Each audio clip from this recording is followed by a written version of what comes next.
Okay, so for a reel cover, the best size to use is Instagram story size.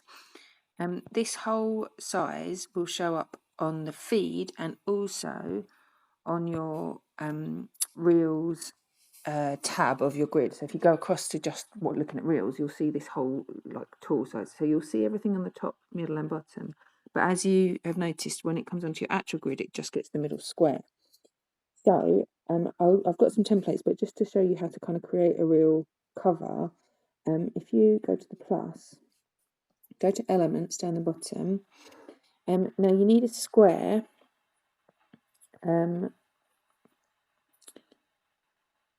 What you want, I think this one, let's have a look. Yeah, what you don't want one that can change. You want it to make sure it's an actual square. If you're doing it on a desktop version, you can make sure that it's the right size. But you want a graphic, I think, rather than, yeah, so a graphic square. Okay, so it stays as a square. See what I mean? As you move it, it stays exactly in proportion. Now, make that as wide because it shows a full width. And then if you, as you adjust it, can you see what it does? Put it right directly in the middle. As Sarah said, you can kind of move it up and down when you get to the home screen, but I'll show you what I mean. So do that, and then with your black screen, if you come for black, go to transparency, just bring the transparency down a bit. And so that, all of that that's in grey, you can delete this square afterwards, is what's going to be shown on your reel cover. So if you've got a really tall cake like this, you can see what's going to get cut off. And actually in this picture it's not so bad, because we can cut the top off a bit, cut the bottom off a bit.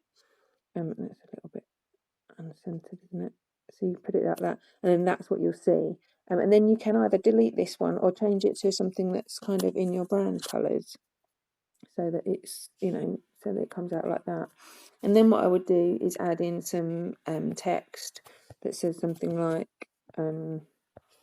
whatever you're going to call it, your heading basically is going to go on there. You can put something there, and then you can add in your. I don't know if I can do it from here. I do most of my Canva from logos. That's what I want.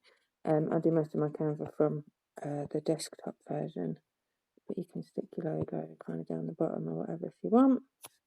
So that is what's going to show up on your Reels page and on the the feed and everything else. But this bit from here is what's going to show on your thing. So that's a nice, easy way of doing it. That's also the same, basically exactly the same principle for if you're doing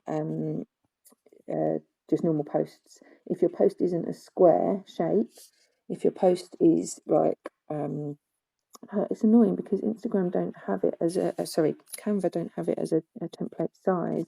I would go for like a square, and then there is an actual the right size to do it that's better, because actually for Instagram you shouldn't really be doing squares anymore. You should be doing bigger ones. So I would do it like height 1280, I think.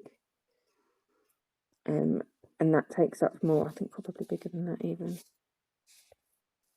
1480 maybe.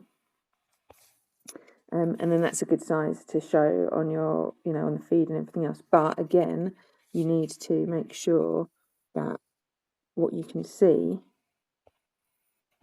is, center it, and that's what's going to be shown on your actual grid. So I hope that helps.